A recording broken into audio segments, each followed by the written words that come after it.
Identifikasi lebih lanjut akan dilakukan di Rumah Sakit Bayangkara. Kita akan bergeser ke Rumah Sakit Bayangkara. Sudah ada rekan kami Syamsul Huda.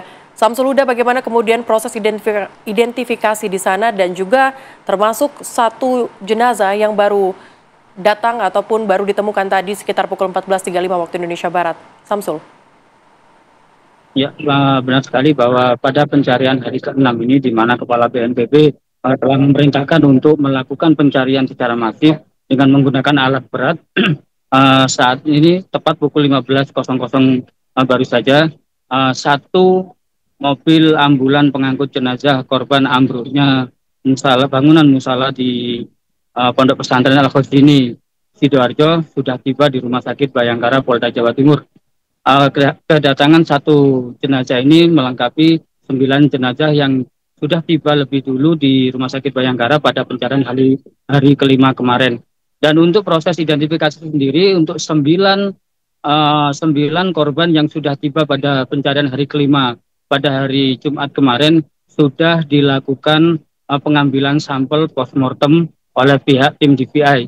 Dan ke-9 jenazah yang sudah tiba pada hari Jumat kemarin setelah diambil pengambilan sampel-sampel postmortem kemudian dipindahkan ke lemari es penyimpanan atau cold storage untuk kemudian dilakukan pencocokan antara data postmortem dan data antemortem yang sudah dimiliki oleh tim DVI yang diambil dari pihak keluarga korban. Sementara itu Kabidokes juga mengatakan bahwa memang terjadi sedikit kesulitan dalam proses identifikasi, terutama karena memang kondisi jenazah yang sudah mulai rusak.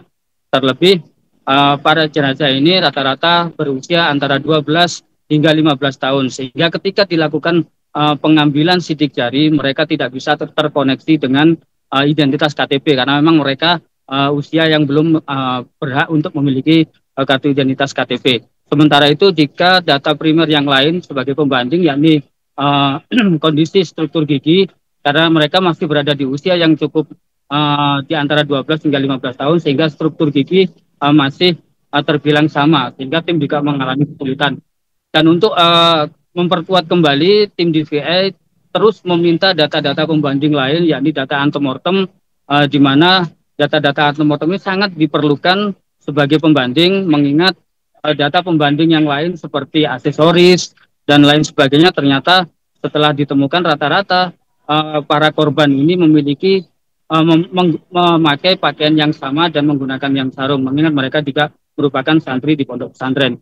Sementara itu sebagai alternatif terakhir dalam proses identifikasi maka tim DVI akan menggunakan tes DNA untuk melakukan pencocokan yang valid sehingga akan ditemukan identitas yang benar-benar memang itu adalah valid dan bisa dipertanggungjawabkan. Dan untuk melakukan hal tersebut, hari ini tim DVI sudah mengumpulkan beberapa sampel DNA dari keluarga korban dan akan dikirim ke Pusdokes Mabes Polri guna dilakukan pengujian dan akan dilakukan pencocokan dengan DNA terhadap korban-korban tersebut.